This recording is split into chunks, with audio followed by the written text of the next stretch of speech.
Begin tonight with reaction to tonight's debate.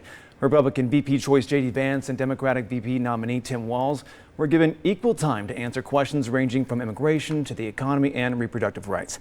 Senior political reporter Steve Sebelius joining us now in studio with more on the debate and reaction. Good evening, Steve. Hey, Joe. Yes, I'm here with Republican consultant Chuck Muth, Democratic consultant Annette Magnus. We watched the debate together. What's your reaction right off the top? What did you think? Well, they've been on the campaign trail for a couple of months now, but tonight was really, for both of them, their coming out party. It's the first time that the country really got to see them in a long, extended get-together. And I think that I feel very good sitting in the seat with how J.D. Vance did. He was in full command and control of himself in that debate.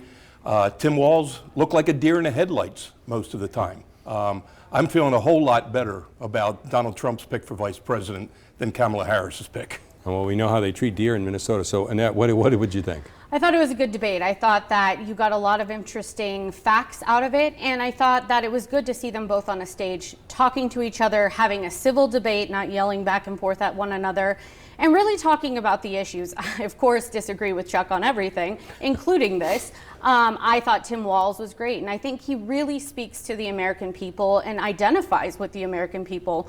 When I watch him, I see someone like my dad. And that's what really is important in this election, is he's somebody I can trust, unlike a political shill like J.D. Vance. I was struck by the number of questions that were not really answered directly, direct questions that neither candidate really answered. A lot of that is debate prep, a strategy, all of that kind of thing. But does that really serve the voters? I mean, did this debate, you think, help anybody make up their minds about who they're going to vote for in this election? I think there were some key differences, and I agree with you. Both sides didn't answer questions at certain points, and we were commenting on that. But for me, the one that was the most striking was J.D. Vance's flip-flop on abortion, his flip-flop on democracy, saying that he wouldn't even say that Donald Trump lost the last election. And to me, that is so telling. If you will not admit that Donald Trump lost the election and incited violence and an insurrection at the Capitol, you've lost people. And I think people are going to pay attention to that. Chuck, do you think this is going to change anybody's mind, help them make their decision? Yeah, I think this is absurd to think that January 6th is what the American people are concerned about. Israel's under attack. We've got states underwater. We've got a crisis at the border. We've got a port strike that could cripple the economy, and you still want to talk about January 6th? I think they talked about all the Democrats of those things. have nothing else at this point. I'm feeling a lot better after this debate, because if that's all you guys have got, I think you're in big trouble November the 5th. What he asked about the question were issues that they debated and that there were differences on. They talked about the Middle East. They answered a question on that. They talked about the port strike. They talked about many of the things that you just listed, and Tim Walz gave answers on those. Many of those things, though, J.D. Vance flip-flopped on.